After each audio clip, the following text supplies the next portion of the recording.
요한복음 20장 11절부터 16절까지 함께 읽겠습니다. 마리아는 무덤 밖에 서서 울고 있더니 울면서 구부려 무덤 안을 들여다보니 흰옷 입은 두 천사가 예수의 시체 뉘었던 곳에 하나는 머리편에 하나는 발편에 앉았더라. 천사들이 이르되 여자여 어찌하여 우느냐? 이르되 사람들이 내 주님을 옮겨다가 어디 두었는지 내가 알지 못함이니이다.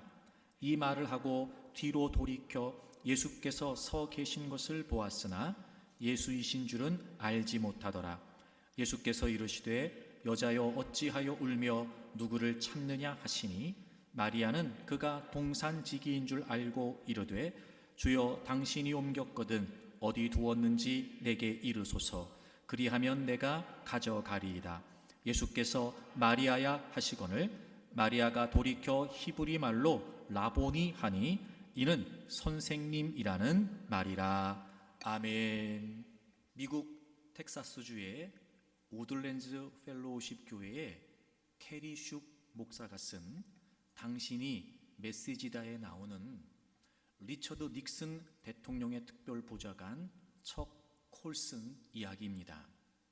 그는 백악관의 정치적 살인 청부업자이자 리처드 닉슨 정부의 사악한 천재라고 불렸다고 합니다. 당시 있었던 워터게이트 사건에 대한 언론의 관심을 흐트러뜨리기 위해서 한 연구소를 폭파시킬 계획을 제안할 정도로 은밀하고 더러운 술수에 능했던 사람이었습니다. 그야말로 진실 왜곡의 달인이었고 무자비한 일처리로 정평이 나 있었다고 합니다. 1974년 콜슨은 워터게이트 사건에 가담한 죄로 기소가 되었고 징역 1년에서 3년형을 선고받고 감옥에서 복역하게 됩니다. 그런데 콜슨이 감옥에 들어가기 전에 C.S. 루이스가 쓴 순전한 기독교라는 책을 한 권 선물 받게 되었다고 합니다. 여러분이 알고 있는 것처럼 이 책은 예수님이 그리스도이시고 메시아이시며 살아계신 하나님의 아들이시라고 하는 사실을 아주 명쾌하게 변증한 고전입니다. 그리고 정말 믿기지 않는 일이 벌어졌습니다.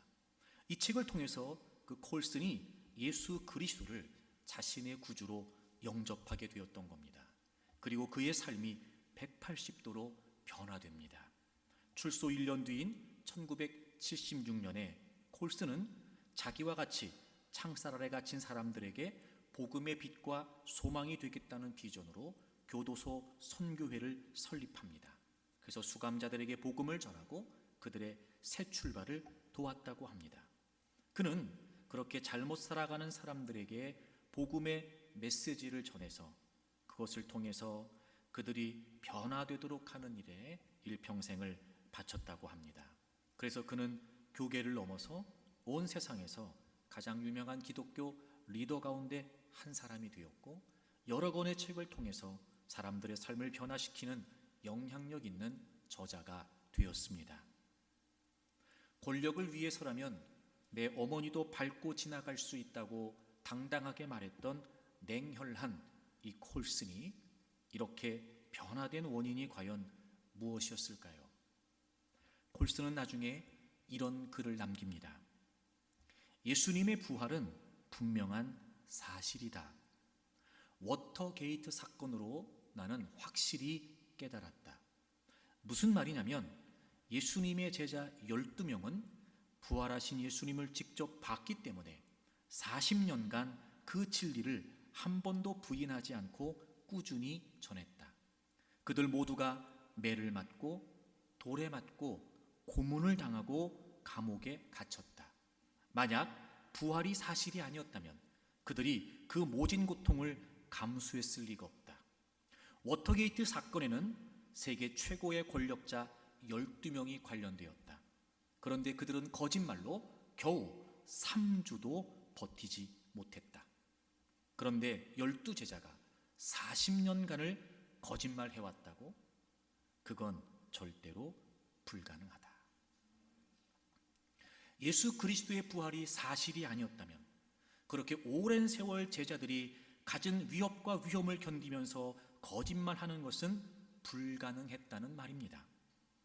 예수 그리스도의 부활이 사실이 아니었다면 한결같이 스승을 배신했던 겁쟁이 제자들이 인간으로서는 감당하기 어려운 순교로 생을 마감하는 일은 절대로 있을 수 없었단 말인 것입니다. 즉, 콜슨 역시 주님의 부활을 믿고 그리고 부활의 주님을 믿고 변화되었다는 것입니다. 자신이 겪었던 워터게이트 사건을 통해서 예수님의 부활이 사실임을 믿게 되었던 것입니다. 만약 그렇지 않다면 그토록 사악했던 그가 변화되는 일은 결코 불가능했을 것입니다. 십자가에서 죽으신 예수님은 분명히 부활하셨습니다. 예수님의 부활은 명백한 사실입니다. 예수님은 지금도 살아 계십니다. 우리는 주님의 부활을 믿습니다. 우리는 부활의 주님을 믿습니다. 그리고 그분이 나의 구주이시고 주인이십니다. 예수님께서 죽으신 후에 그분의 무덤을 제일 먼저 찾은 사람은 막달라 마리아였습니다. 그래서 예수님께서 부활하신 후에 제일 먼저 대화를 나눈 사람 역시 막달라 마리아였습니다. 예수님의 무덤을 찾은 마리아가 처음 본 광경은 무덤 입구를 막고 있었던 큰 바위가 옮겨져 있었던 것입니다.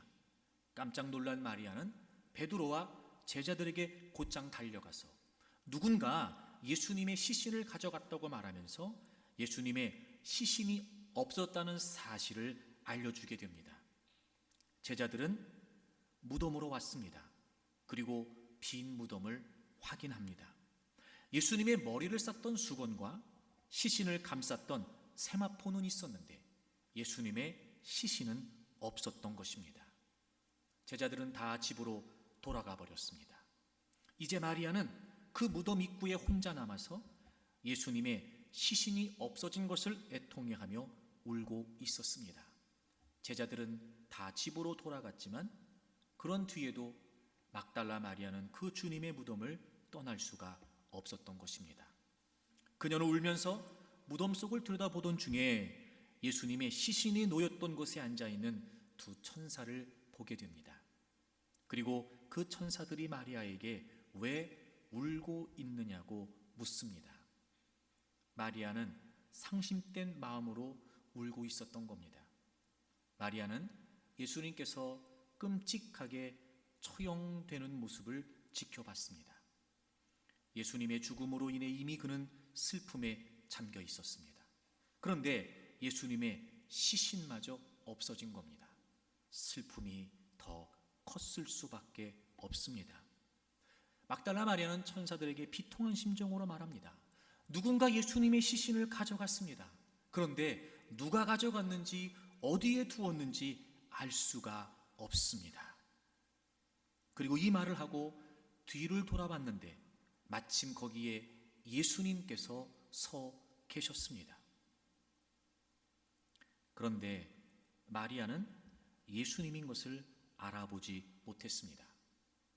예수님께서 마리아에게 이렇게 물으십니다. 여자여, 어찌하여 울고 있느냐? 지금 예수님이 그에게 묻고 계십니다. 마리아는 동산지기인 줄 알았습니다.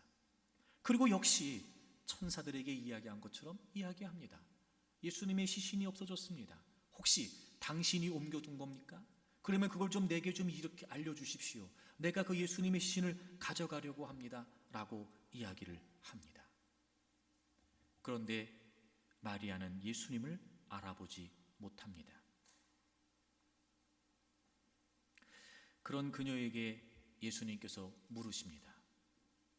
누구를 찾느냐? 왜 울고 있냐? 그리고 마리아에게 누구를 찾느냐고 물으십니다. 예수님의 이 물음은 너무나 의미심장한 물음입니다. 여러분, 마리아가 지금 누구를 찾고 있습니까?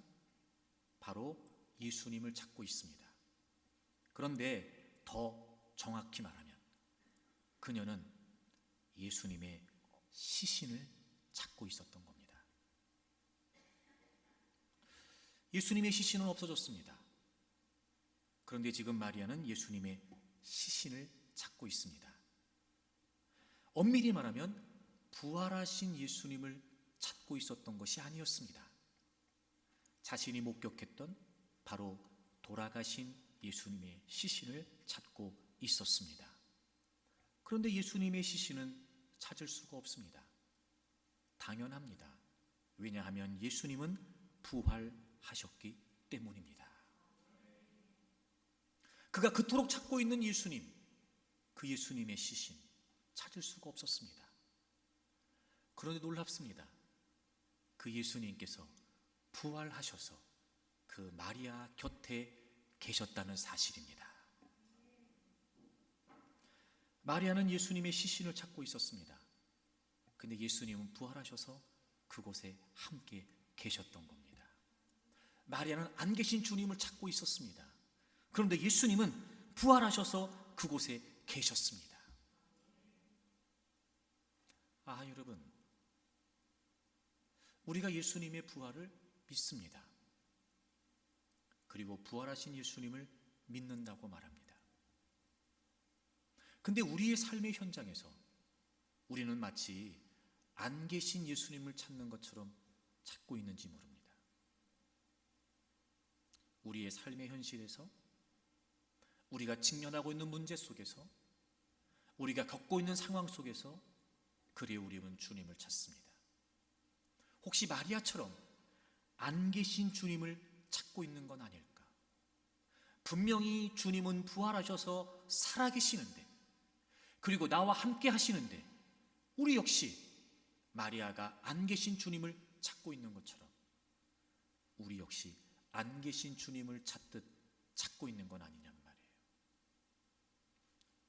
부활의 아침, 부활의 주님을 예배하기에 나오신 사랑하는 교우 여러분, 예수님은 부활하셨습니다. 그리고 지금도 살아 계십니다. 그 살아계신 주님은 여기 계신 것도 아니고 저기 계신 것도 아니고 바로 우리와 함께 하십니다. 문제는 우리가 주님을 믿는다고 말해요. 주님의 부활을 믿습니다. 부활의 주님을 믿습니다 라고 말합니다. 하지만 여전히도 그 주님이 살아계셔서 나와 함께 하신다라고 하는 확신과 신뢰가 우리에게 없는 겁니다. 그리고 우리의 삶의 현장에서 자꾸 주님을 찾아 헤맵니다. 마치 안 계신 주님을 찾는 것처럼 말이죠. 분명히 주님은 살아계셔서 지금도 나와 함께하고 계시는데, 나와 함께 하시는 주님을 신뢰함으로 그분을 부르는 것이 아니라 안 계신 주님을 찾듯, 주님 어디 계시는 겁니까? 주님 안 보입니다. 주님 나와 함께 하시는 거 맞습니까? 주님 어디 계십니까? 왜 가만히 계십니까? 마치 우리는 안 계신 주님을 부르듯 그렇게 주님을 찾고 있는지도 모릅니다. 사랑하는 교회 여러분, 잊지 마십시오. 부활하신 주님, 그래서 지금도 살아계신 주님은 여러분과 함께 하십니다. 그럼 여러분, 오늘 본문의 내용을 통해서 이 막달라 마리아가 왜 함께하고 계셨던 주님을 찾지 못했던 걸까요? 주님과 함께 있었음에도 불구하고 왜 주님을 알아보지 못했던 걸까요? 분명히 부활의 주님이 살아계셔서 함께하고 계셨음에도 불구하고 왜 막달라 마리아는 주님을 찾을 수밖에 없었던 것일까요? 첫째, 부활의 주님을 믿으려면 먼저 주님의 부활을 믿어야 됩니다. 오늘 본문을 보게 되면 천사와 먼저 대화를 나눴던 막달라 마리아가 14절을 보세요. 이 말을 하고 뒤로 돌이켜 예수께서 서 계신 것을 봤습니다. 분명히 예수님을 봤습니다. 즉 예수님을 목격했다는 거죠. 예수님을 목격했다는 거예요. 근데 예수님으로 알아보질 못합니다. 15절, 예수님께서 묻습니다. 여자여 어찌하여 울며 누구를 찾느냐? 누구를 찾느냐? 그때 마리아가 그 예수님이 동산지기인 줄 알고 예수님에게 말을 건넵니다. 당신이 옮겼거든 어디 두었는지 내게 이르소서, 그리하면 내가 가져가리이다. 여러분, 예수님을 보기만 한 게 아니에요. 지금 예수님하고 대화도 나누고 있습니다. 그런데 예수님을 알지 못합니다. 게다가 여러분, 더 놀라운 사실은요, 마리아가 무슨 얘기를 하냐면 당신이 옮겼거든 어디 두었는지 내게 이르소서, 그리하면 내가 뭐 한대요? 가져간대요. 자, 여러분, 지금 마리아가 예수님의 시신을 찾고 있잖아요. 그래서 그 시신이 어디 있는지를 알려주면 마리아가 가져간다는 게 뭘 가져간다는 거예요? 예수님의 시신을 가져간다는 거예요. 우리 성경에는 그냥 내가 가져가려고 한다라고 되어 있는데, 원문을 보게 되면 내가라는 말이 2번 반복돼요. 내가 그를, 내가 모셔가겠습니다. 굉장히 의지적인 표현을 지금 쓰고 있는 거예요. 여러분, 이상하지 않으세요? 나만 이상해요? 뭐 이상한 거 안 느껴지세요? 자, 여러분이 너무 사랑하는 사람이 죽었어요. 믿기지가 않아요. 너무 슬퍼요. 소위 말해 그를 떠나보낼 수가 없는 거예요. 그래서 그 사람의 시신을 여러분이 갖고 있겠습니까? 그럴 수가 없어요. 무섭지요. 겁나지요. 찝찝하지요. 아무리 내가 그 사람을 사랑해서 그 사람이 죽었다고 한들 그 사람의 시신을 내 곁에 두려고 하겠냔 말이에요. 이 무슨 의미예요? 지금 그만큼 마리아는 예수님에 대한 마음도 애절했던 거예요. 그러니까 시신이라도 곁에 두고 싶을 만큼 너무나 예수님에 대한 마음이 절절했던 거예요. 자, 보세요. 예수님을 봤어요.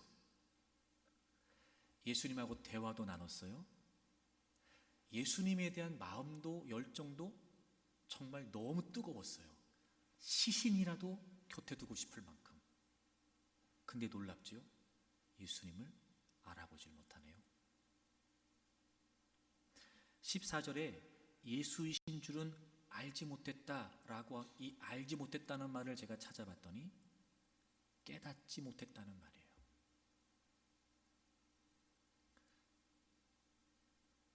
다시 말하면 예수님은 예수님이신데 그분이 예수님이신지를 깨닫지 못했다는 거예요. 여러분, 이게 무슨 의미일까요? 9절을 보세요. 9절.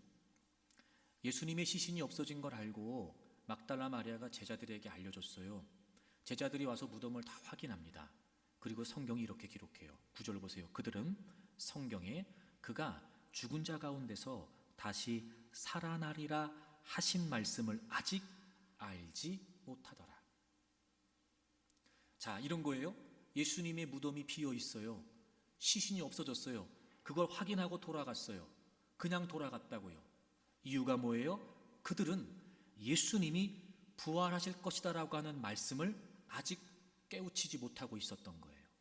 이미 구약에 예언되어 있었던 예수님의 부활, 그리고 예수님은 실제로 공생의 사역을 하시면서 제자들에게 말씀하신 적이 있어요.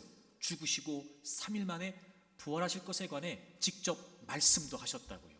근데 여전히 그들은 예수님께서 부활하신다고 하는 사실을 말씀에 예언되어 있는, 그리고 주님께서 하셨던 그 말씀에 따라 그들은 예수님의 부활에 관해 모르고 있었어요. 마리아 역시 마찬가지였어요. 그러니까 이제 이해가 되는 거예요. 예수님을 봤어요. 예수님과 대화를 했어요. 그리고 예수님을 그토록 원했어요. 그럼에도 불구하고 예수님의 부활을 믿지 못하고 부활을 깨닫지 못했기 때문에 지금 마리아가 대화하고 있는 그 사람은 예수님이실 수가 없었던 거예요. 주님은 부활하셨어요. 그리고 지금 마리아와 함께 계셔요. 근데 그 부활하시는 주님을 믿지 못한 이유가 뭐예요? 주님의 부활을 몰랐던 거예요.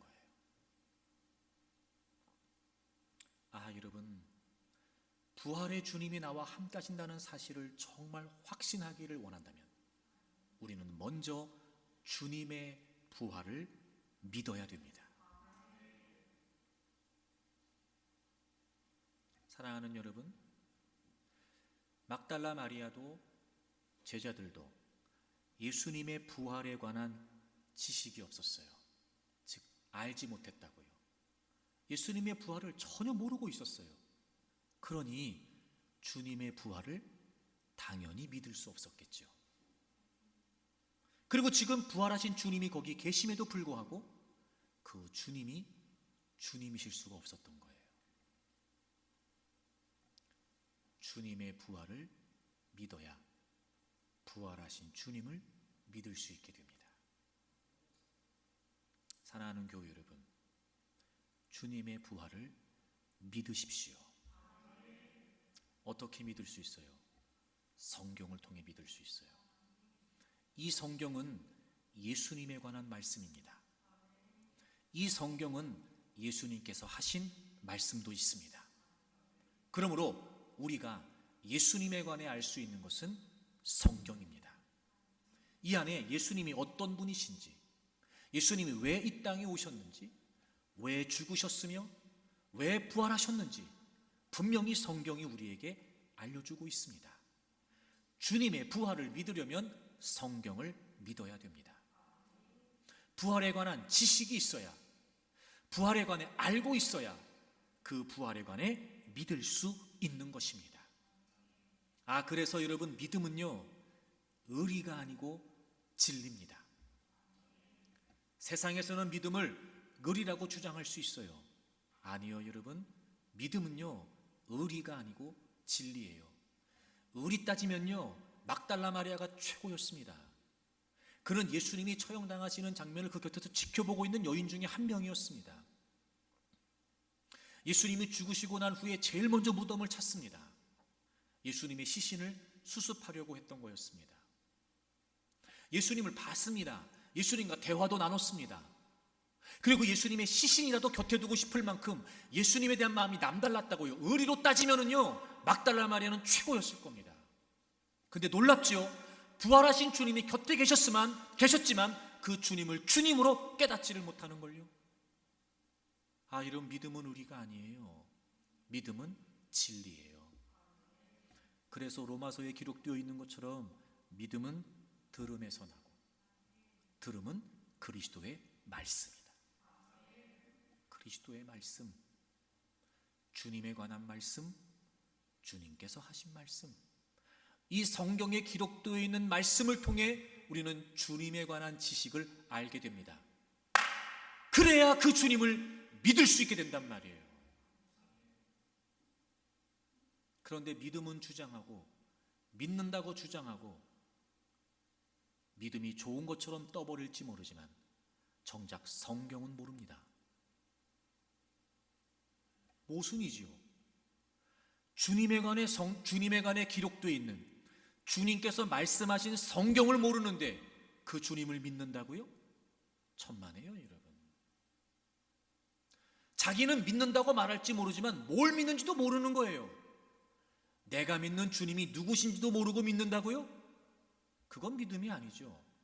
그건 신뢰가 아니에요. 제가 늘 여러분에게 강요하듯이 강조합니다. 아무리 강조해도 지나치지 않습니다. 믿음은요, 철저히 진리 위에 세워져야 됩니다. 여러분, 얼마나 주님을 아십니까? 이렇게 물으면 주님을 꽤나 많이 알고 있는 것처럼 생각되잖아요. 제가 질문을 바꿔볼까요? 여러분, 얼마나 성경을 아십니까? 그럼 금세 자신 없어지죠. 같은 말인데? 주님을 안다는 말과 성경을 안다는 말이 다른 말입니까? 우리가 주님을 알 수 있는 게 성경 말고 또 뭐가 있어요? 근데 정작 말씀에는 시간을 들이지 않아요. 말씀을 노력하지 않아요. 읽으려고 하지 않아요. 들으려고 하지 않아요. 묵상하려고 하지 않아요. 희한하지요? 세상에서 뭔가 새로운 게 나왔다면 함께 있는 사람들 가운데 뒤처지고 싶지 않아서 검색이라도 해볼 줄 알면서도, 안 되면 아이들한테 물어봐서 배울 줄도 알면서도, 희한하죠? 교회를 다닌다고 말하고 주님을 믿는다고 말하고 자기도 믿음으로 산다고 말하지만 정작 그 믿음의 주님이 되시는 예수님에 관한 말씀에는 관심이 없어요. 주님을 모르는데 도대체 뭘 믿냔 말이에요. 성경을 모르는데 어떻게 믿음이 좋아질 수 있냐 말입니다. 부활하신 주님이 나와 함께 하신다는 사실을 믿기를 원한다면 먼저 성경을 통해 주님의 부활을 믿어야지요.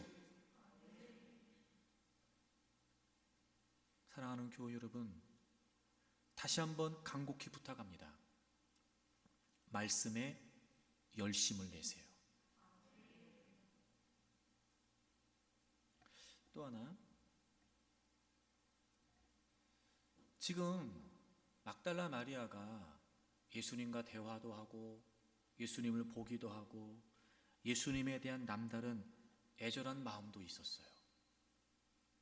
근데 주님을 깨닫지를 못합니다. 너무 안타깝잖아요. 그런데 이런 마리아의 불확실한 상태는 그렇게 오래가지 않습니다. 이후에 마리아가 예수님을 알아보게 돼요. 그런데 여기서 우리가 한 가지 중요한 사실을 알아야 될 것은, 얼핏 보면 마리아가 예수님을 찾는 것 같은데요, 그게 아니었고 예수님께서 마리아를 찾으셨어요. 그러니까 마리아는 열심히 예수님을 찾았어요. 곁에 두고도 못 알아봤어요. 근데 16절을 보세요. 15절까지만 해도 마리아는 지금 예수님하고 대화를 나누면서도 동산지기인 줄 알았어요. 16절, 예수님께서 마리아야 하시거늘, 아까 15절에서는 그냥 여자여 이렇게 부르셨는데 16절에서는 예수님께서 마리아야 이렇게 부르세요. 그랬더니 마리아가 돌이켜 히브리 말로 라보니 하니 이는 선생님이라는 말이다, 이렇게 되어 있어요. 이 라본이라고 하는 말, 맞아요, 우리말로 번역하면 선생님이에요. 근데 이 라본이라고 하는 말은요, 단순한 선생님이라고 하는 말이 아니라 선생님이라고 번역될 수 있는 여러 단어 중에 가장 존칭의 단어예요. 극존칭의 단어예요. 최고로 경외하는, 친애하는, 이런 뜻이에요. 다시 말하면 예수님께서 마리아에게 마리아야 라고 이렇게 그의 이름을 불러주셨어요. 지금까지 마리아는 예수님을 찾고 있었는데 못 찾았어요. 당연하죠. 예수님 부활하셨거든요. 그때 부활하신 예수님께서 마리아의 이름을 부르세요. 다시 말하면 예수님이 마리아를 지금 찾으시는 거예요. 마리아야 부르셨으니 그때 예수님이 자신을 부르시는 음성을 듣고 마리아가 바로 이분이 예수님이셨구나 라고 하는 사실을 깨달아요. 그리고 친애하는 주님, 제가 정말 존경하는 주님, 라보니 라고 이렇게 부르더니 17절, 예수께서 이르시되 나를 붙들지 말라, 주님이 나를 붙들지 말라라고 말씀하시는 걸 보면 지금 마리아가 어떻게 하는 거예요? 예수님에게 달려들고 있는 거예요. 진짜 자기가 찾던 예수님의 시신이 아니었고 부활하신 예수님께서, 살아계신 예수님께서 자신의 이름을 부르신 거예요. 그리고 그 주님을 만난 것이 너무나 반가웠던 나머지 예수님에게 달려들고 있었던 건데 예수님께서는 나를 붙들지 말라라고 이렇게 말씀하신 거죠. 아하, 그토록 마리아가 예수님을 찾고 있었는데 찾을 수가 없었어요. 당연하죠. 그는 예수님이 부활하셨다는 사실을 모르고 있었거든요. 근데 예수님은 부활하셨어요. 그래서 예수님께서 다른 거 하신 게 아니었어요. 그녀의 이름을 불러주셨어요. 마리아야 라고 이름을 불러주셨어요. 예수님께서 그녀를 찾아주셨어요. 그때 비로소 마리아는 그분이 예수님이시라고 하는 사실을 깨닫게 돼요. 그리고 동시에 예수님이 부활하셨다는 것을 확신하게 됩니다. 18절을 보시면 막달라 마리아가 가서 제자들에게 내가 주를 보았다, 또 주께서 자기에게 이렇게 말씀하셨다 이르니라. 여기서 내가 주를 보았다는 말은 무슨 말이에요? 부활하신 주님을 비로소 확신하게 됐다는 거예요. 저는 이 대목에서 예수님께서 마리아의 이름을 불러줬다는 게 무슨 의미일까 생각했어요. 저는 이런 것 같았어요. 지금 마리아는 예수님의 죽음만 알았지 예수님의 부활은 모르고 있었어요. 예수님이 죽으시고 부활하신 그 사건, 그 의미 마리아는 잘 모르고 있었어요. 근데 지금 부활하신 주님께서 마리아의 이름을 부르세요. 저는 이런 감동이 주어졌어요. 마리아야, 내가 너를 위해 죽었던 거고 내가 너를 위해 부활한 거야. 여자여 라고 부르셨을 때는 마리아가 못 깨달았어요. 근데 자신의 이름을 불러주실 때는 비로소 깨달았어요. 자, 보세요 여러분. 이름을 부른다는 게 무슨 말이에요? 존재성을 가진다는 거예요. 관계성을 가진다는 거예요. 즉 의미를 부여한다는 거예요. 다시 말하면 지금 예수님께서 마리아의 이름을 부르신 건 무슨 의미예요? 그 마리아의 죄를 위해 죽으시고 부활하신 예수님께서 내가 마리아 너를 위해 내가 죽고 부활한 거다. 내가 너를 위해 죽었고 내가 너를 위해 부활한 거야 라고 지금 그 예수님의 죽으심과 부활이 마리아를 위한 것이었다는 사실을 주님께서 말씀해 주시는 게 아닐까? 즉 그 예수님의 죽으심과 부활의 의미, 그 죄와 사망의 권세를 이기시고 모든 죄인들을 결박에서 끌어주셨던 그 예수 그리스도의 십자가의 죽으심과 부활의 의미를 지금 마리아에게 알려주시면서 초청하고 계시는 게 아니었을까?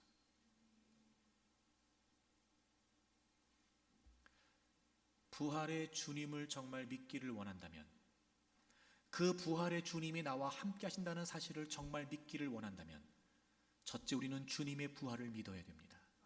둘째, 주님의 부활을 나를 위한 사건으로 믿어야 됩니다.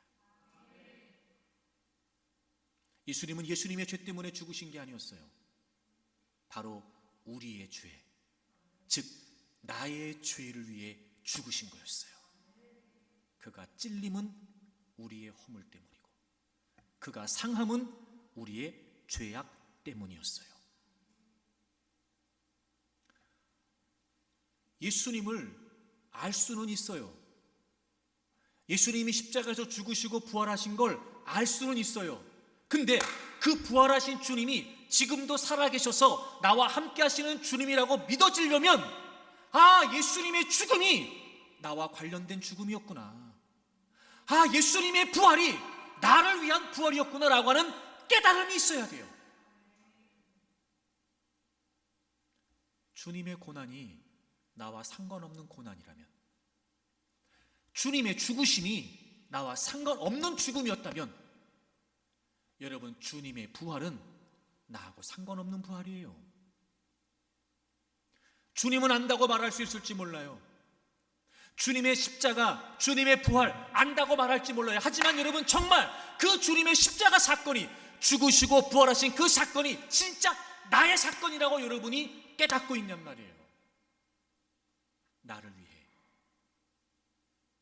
다시 말하면 그 예수님, 십자가에서 나를 위해 죽으시고 부활하신 예수님이 다른 누구 때문이 아니라 나 때문이라고 하는 사실을, 마치 지금 예수님께서 마리아의 이름을 부르시는 것처럼 한기령 목사야 라고 불러주시는 거예요.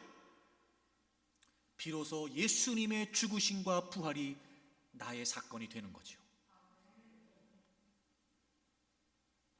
그래야 그 부활의 주님이 나와 함께 하시는 주님이라고 하는 사실을 깨달을 수 있게 됩니다. 아, 그래서 여러분, 믿음은요, 의리가 아니고 진리예요. 그리고 믿음은 관념이 아니라 관계예요.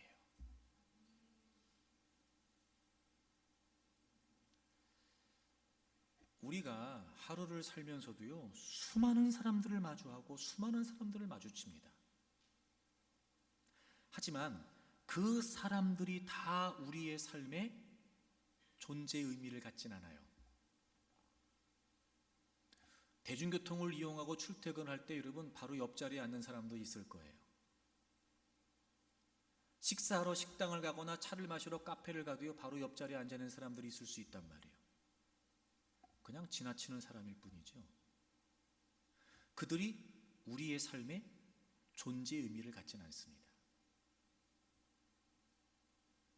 근데 적어도 이름을 부른다, 이름을 안다, 이건 무슨 말이에요?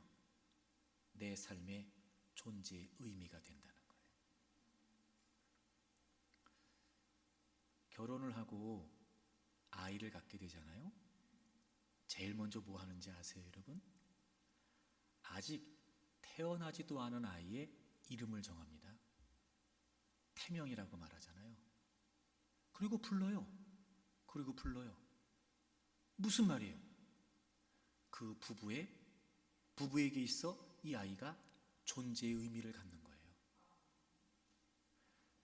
다른 가정에서 임신했다고 여러분 이름을 짓겠습니까? 그럴 리가 없어요.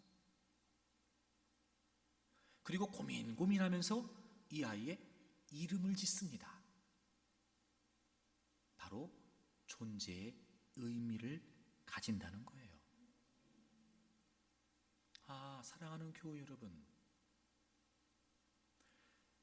예수 그리스도의 십자가의 죽으심과 부활은 여러분의 이름을 부르시는 초대예요. 근데 우리는 주님의 고난, 주님의 십자가, 주님의 죽음과 부활 안다고 말하고 믿는다고 말해요. 솔직히 그 주님의 십자가의 고난과 죽음과 부활이 나의 사건이 되지 않는 거예요. 나와 상관 있는 사건이라고 정말 내가 실제적으로 피부에 와닿게 깨우치지를 못하는 거예요.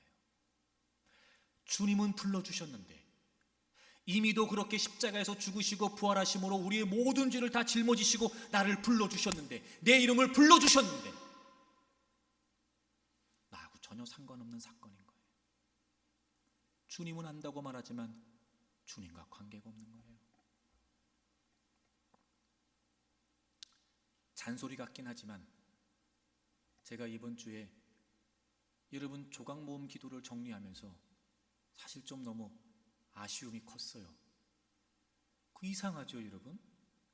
왜 다른 주간보다 이번 주간의 기도 시간이요 현저히 줄었어요, 여러분들.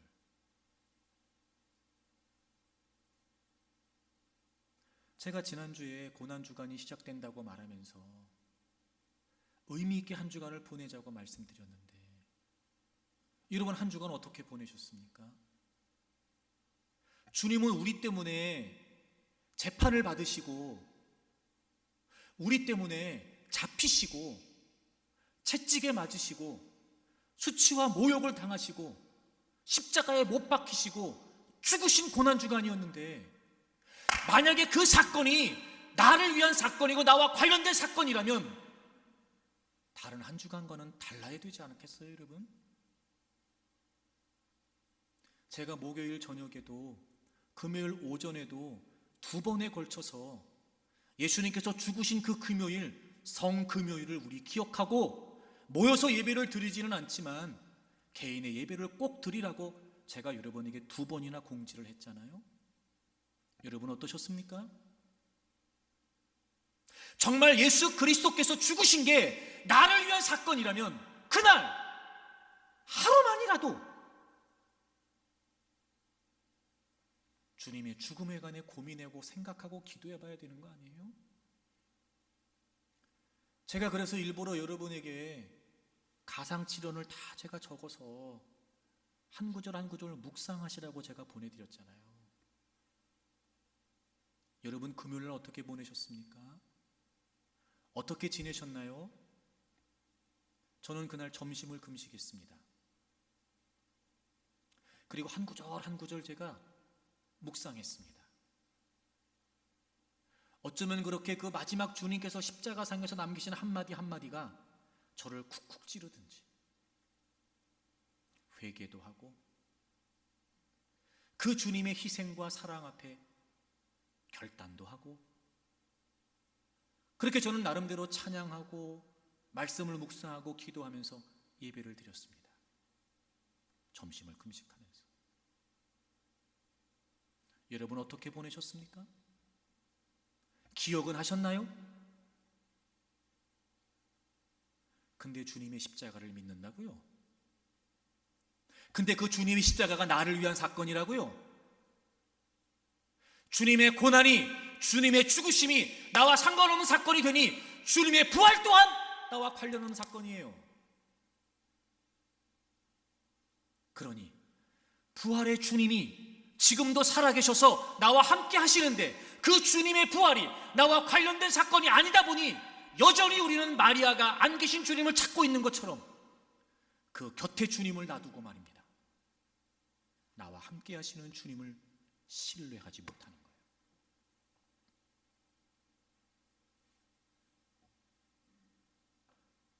사랑하는 교우 여러분, 정말 부활의 주님이 살아계셔서 여러분과 함께 하신다는 사실을 믿기를 원한다면 주님의 죽으심과 부활이 여러분의 사건이라고 하는 것을 먼저 깨달으십시오. 왜 관심을 안 가지세요?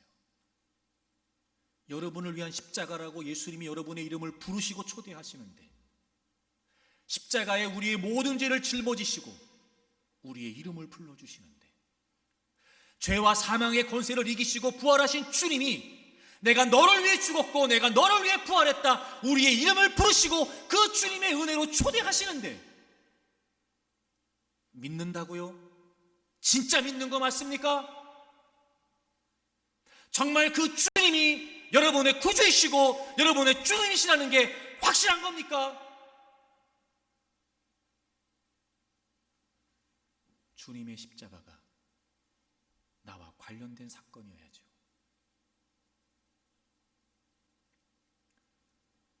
주님이 마리아의 이름을 부르셨듯 십자가에서 죽으시고 부활하신 주님은 여러분 한 분 한 분의 이름을 부르시는 겁니다.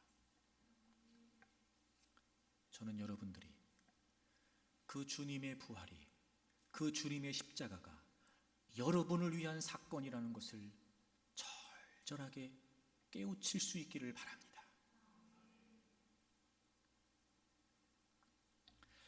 전 세계 부흥과 영적 각성을 위해서 국제 선교회를 설립하고 또 사역을 하고 있는 헨리 블랙커비 목사가 쓴 예수님을 경험하는 삶이라고 하는 책에 나오는 이야기입니다.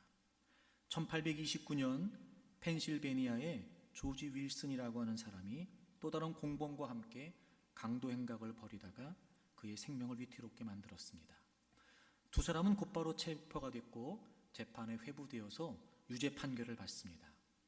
당시에는 지금보다 처벌이 훨씬 엄격했다고 그래요. 두 사람 모두 그 피해자의 생명에 위협을 가했기 때문에 교수형을 선고받습니다. 먼저 공범은 그 이듬해 1830년에 교수형을 당했습니다.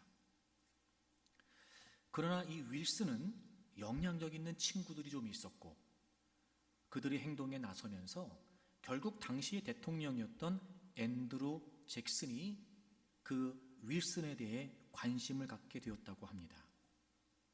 교수형 처형 예정일이 한 달도 남지 않은 시점에서 대통령이 그를 사면하게 됩니다. 교수형을 선고받았다가 극적으로 대통령의 사면을 받았다면 누구라도 안심했을 거죠. 그런데 이 조지 윌슨은 그 사면을 거절했습니다. 당국에서는 너무 난감한 상황이 된 겁니다. 대통령의 사면장이 있는데 교수형을 집행할 수도 없고 그렇다고 이 사면을 거절하고 있으니 교수형을 집행할 수도 없고 안 할 수도 없었던 거예요. 그래서 결국 이 문제가 대법원으로 갔다고 그럽니다. 당시에 존 마셜이라고 하는 대법원장이 이렇게 판결을 내렸다고 해요. 사면은 은혜의 행위입니다. 사면이 내려진다 해도 대상자가 받아들이지 않으면 집행이 되지 않습니다. 사면 대상자는 사면을 거부할 수 있습니다. 대상자가 사면을 거부할 경우 법원은 그것을 강제할 힘이 없습니다. 결국 조지 윌슨은 대통령의 사면이 있었음에도 불구하고 교수형을 당하게 됩니다. 예수 그리스도의 죽음과 부활은 우리를 초청하시는 사면장과도 같습니다. 우리를 살려주시는 사면장과도 같습니다. 단 우리가 선택해야 됩니다. 그럼에도 불구하고 여전히 죄와 죽음 안에 갇혀 있을지, 아니면 자유를 얻을지. 예수님이 죽으시고 부활하신 이 사건을 내가 믿을지, 나의 사건으로 내가 수용할지, 십자가에서 나를 위해 죽으시고 부활하신 주님께서 나의 이름을 부르시면서 나를 초청하시는 그 은혜 앞에 내가 기꺼이 수용하고 응답할지, 아니면 내가 거부할지, 우리가 선택해야 됩니다. 하지만 분명한 사실은 그 예수 그리스도의 부활을 믿고 그 부활을 나의 사건으로 믿는다면 부활하신 주님께서는 변함없이 우리와 함께해 주실 것입니다. 양이 목자의 인도를 받고 보호를 받듯 포도나무에 매달려 있는 가지가 열매를 맺듯 분명히 우리의 삶은 달라지게 될 것입니다. 우리의 인생은 염려와 근심 투성이입니다. 불안하고 두려운 마음을 감출 수가 없습니다.